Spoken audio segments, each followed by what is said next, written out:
നിമിഷപ്രിയയുടെ വധശിക്ഷ മരവിപ്പിക്കുന്നതിൽ പ്രധാന പങ്കുവച്ച സൗദിയിലെ മലയാളി വ്യവസായി ജേക്കബ് ചെറുവള്ളിൽ മധ്യസ്ഥ ചർച്ചയ്ക്കുള്ള രേഖകൾ യമൻ സർക്കാരിന് സമർപ്പിച്ചു. അനുവാദം ലഭിച്ചാൽ യമനിലെ 5 പ്രമുഖ വ്യക്തികളെ ചർച്ചയ്ക്കായി അയക്കും.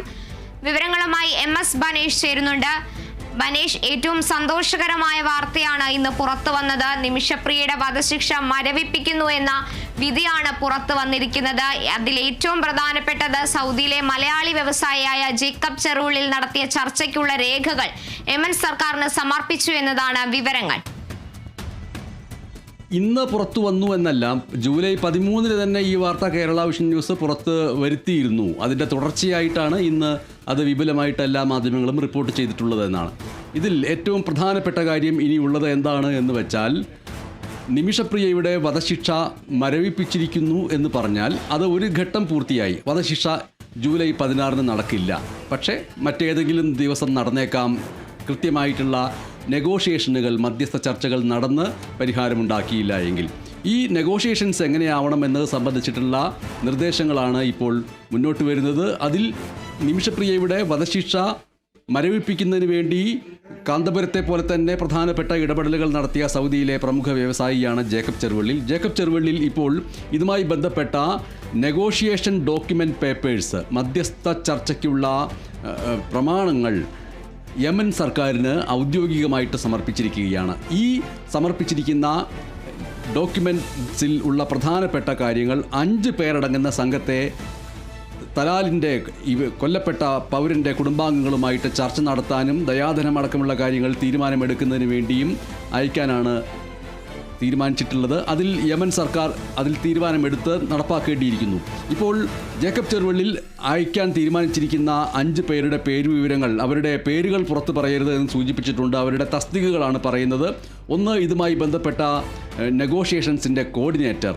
രണ്ടാമത്തേത്, ഹൂതികളുടെ തലവൻ ആയിട്ടുള്ള മെയിൻ ഇൻഫ്ലുവൻസർ, അതിലേറ്റവും പ്രധാനപ്പെട്ട സ്വാധീനം ചെലുത്താൻ കഴിയുന്ന ഹൂതികളുടെ തലവൻ.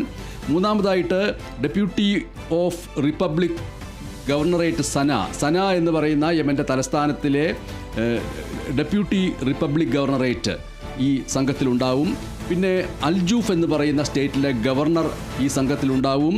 ടായിസ് ആക്സിസ് ലീഡർ, ഇവർ അടങ്ങുന്ന 5 പേരടങ്ങുന്ന സംഘത്തെയാണ് ജേക്കബ് ചെറുവള്ളിൽ നെഗോഷിയേഷൻസിന് വേണ്ടി, മധ്യസ്ഥ ചർച്ചകൾക്ക് വേണ്ടി അയക്കാനുള്ള പട്ടികയായിട്ട് യമൻ സർക്കാരിന് സമർപ്പിച്ചിരിക്കുന്നത്. ഇവർ യമനിലെ ഏറ്റവും പ്രധാനപ്പെട്ട ഇടപെടൽ ശക്തിയുള്ള, നിർണായകമായിട്ടുള്ള പല കാര്യങ്ങളിലും ഇടപെടൽ ശക്തിയുള്ള അധികാര കേന്ദ്രങ്ങളാണ്. ഗവർണറേറ്റ് തലങ്ങളിലുള്ളവരാണ്. ഹൂതികളുടെ തലവൻ ഈ സംഘത്തിലുണ്ട്. ഈ സംഘത്തിൻ്റെ ദൗത്യം മധ്യസ്ഥ ചർച്ചയ്ക്ക്, ഈ കുടുംബാംഗങ്ങളുമായിട്ട് മധ്യസ്ഥ ചർച്ചയ്ക്ക് ഏർപ്പെട്ട് അത് ഫലപ്രാപ്തിയിൽ എത്തിക്കുക എന്നുള്ളതാണ്. ഇത് യമൻ സർക്കാർ ഇനി അംഗീകാരം നൽകേണ്ടിയിരിക്കുന്നു. അംഗീകാരം ലഭിച്ചാൽ ഇവരായിരിക്കും മധ്യസ്ഥ ചർച്ചയ്ക്ക് പോവുക. ഇതാണ് ഈ നിമിഷങ്ങളിൽ ഈ ശിക്ഷ മരവിപ്പിക്കലിന് വേണ്ടി മുന്നിട്ടിറങ്ങിയ പലർക്കൊപ്പം പ്രധാനപ്പെട്ട ഇടപെടലുകൾ നടത്തിയ ജേക്കബ് ചെറുവള്ളിൽ അടുത്ത ഘട്ടം എന്നുള്ള നിലയ്ക്ക് ഏറ്റവും പ്രധാനപ്പെട്ട മധ്യസ്ഥ ചർച്ചയ്ക്ക് വേണ്ടി മുന്നോട്ട് വച്ചിട്ടുള്ളവരുടെ പേരുവിവരങ്ങൾ.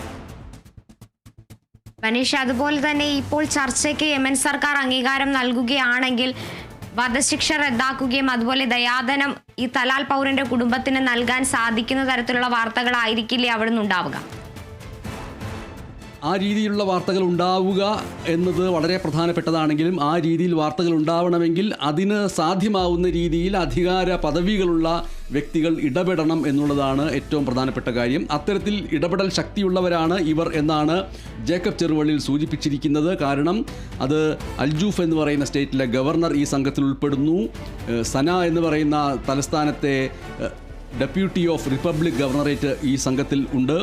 ഹൂതികളുടെ ഏറ്റവും പ്രധാനപ്പെട്ട തലവനായിട്ടുള്ള മെയിൻ ഇൻഫ്ലുവൻസർ എന്ന് പറയാവുന്ന വ്യക്തി ഇതിൽ ഉണ്ട്.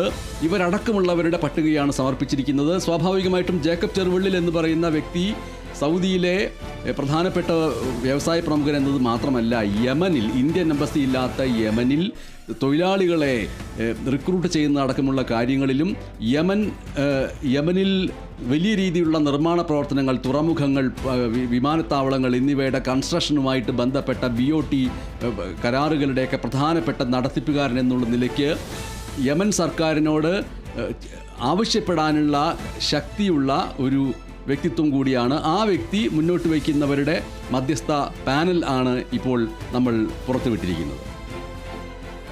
ശരി ബനേഷ്, നിമിഷപ്രിയയുടെ വധശിക്ഷ മരവിപ്പിക്കുന്നതിൽ പ്രധാന പങ്കുവഹിച്ച സൗദിയിലെ മലയാളി വ്യവസായിയായ ജേക്കബ് ചെറുവള്ളിൽ മധ്യസ്ഥ ചർച്ചയ്ക്കുള്ള രേഖകൾ യമൻ സർക്കാരിന് സമർപ്പിച്ചിരിക്കുകയാണ് എന്നതാണ് ഏറ്റവും പ്രധാനപ്പെട്ട വാർത്ത.